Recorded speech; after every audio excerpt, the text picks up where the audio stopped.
तब फिर हमने ये लिखा कि पुराने जो 2-2 साल से कांग्रेसी विचारधारा के लोग बैठे थे, कर्मचारी अधिकारी, वही अभी तक बैठे हैं, इनको आप हटवाए तो कर देंगे सरकार। कल तो आप सीएम साहब से मिलके भी गए होली खेल करके। हाँ बिल्कुल खेलते गए, कोई दिक्कत नहीं, हमें कोई दिक्कत नहीं। पार्टी हमारा पूरा ध्यान, सरकार हमारा पूरा ध्यान, क्यूसर का पूरा ध्यान रखती है।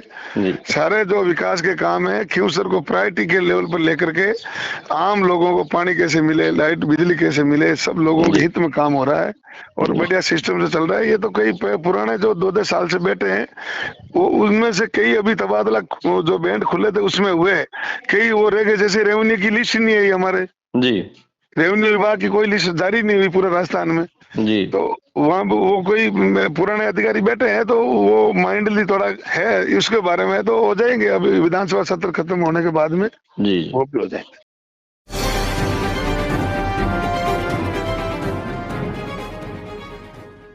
नमस्कार दोस्तों, आप देख रहे हैं पोल टॉक। राजनीतिक गलियारों में लगातार नई नई खबरें आ रही हैं, लेकिन इस बार खुद भाजपा के विधायक रेवंत राम डांगा जो खिंसर उपचुनाव जीत करके आए हैं, उन्होंने एक बड़ा मामला खड़ा कर दिया है। उन्होंने मुख्यमंत्री को पत्र लिखा है। उनके क्षेत्र में अभी भी हनुमान बेनीवाल जो नागौर के सांसद हैं, उनका ही दबदबा बना हुआ है। अधिकारी सारे उन्हीं की सुन रहे हैं, जबकि ट्रांसफर पोस्टिंग के दौर खत्म हो चुके हैं, फिर भी कुछ नहीं हो पाया है।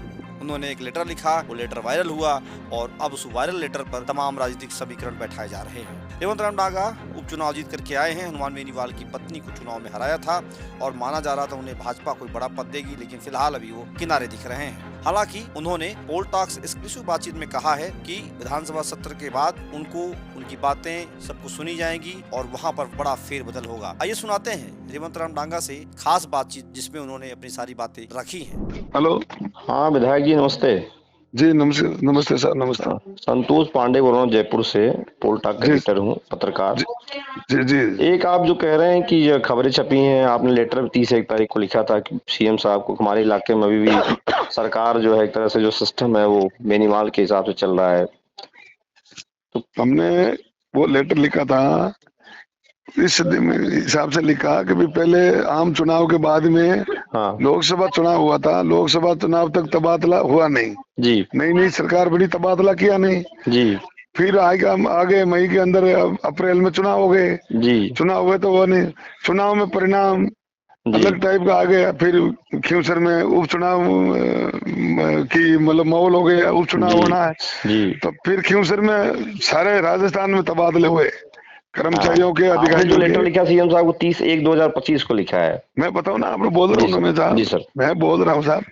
तो फिर तबादला नहीं हुआ और फिर उपचुनाव हो गए नवंबर में जी, लास्ट नवंबर में चुनाव हो गए जी। फिर इन्होंने आचार संहिता हटने के बाद में नहीं किया, तब फिर हमने ये लिखा कि पुराने जो 2-2 साल से कांग्रेसी विचारधारा के लोग बैठे थे, कर्मचारी अधिकारी, वही अभी तक बैठे हैं, इनको आप हटवाए।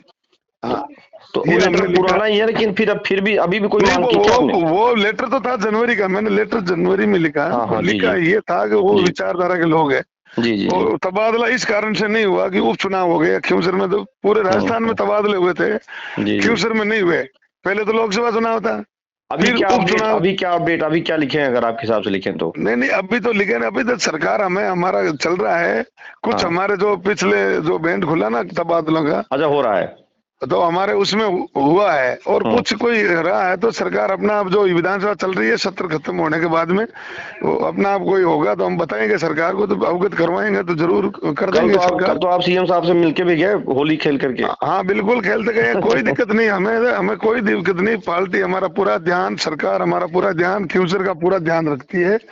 सारे जो विकास के काम है क्यूसर को प्रायोरिटी के लेवल पर लेकर के आम लोगों को पानी कैसे मिले, लाइट बिजली कैसे मिले, सब लोगों के हित में काम हो रहा है और बढ़िया सिस्टम से चल रहा है। ये तो कई पुराने जो 2-2 साल से बैठे हैं, वो उनमें से कई अभी तबादला जो बैंड खुले थे उसमें हुए, कई वो रह गए। जैसे रेवेन्यू की लिस्ट नहीं है हमारे जी, रेवेन्यू विभाग की कोई लिस्ट जारी नहीं हुई पूरे राजस्थान में जी। तो वहाँ वो कोई पुराने अधिकारी बैठे हैं, तो वो माइंडली थोड़ा है इसके बारे में, तो हो जाएंगे अभी विधानसभा सत्र खत्म होने के बाद में जी, वो भी हो जाएंगे। धन्यवाद विधायक जी आपका। ये बात है सर, धन्यवाद विधायक जी आपका। हाँ जी।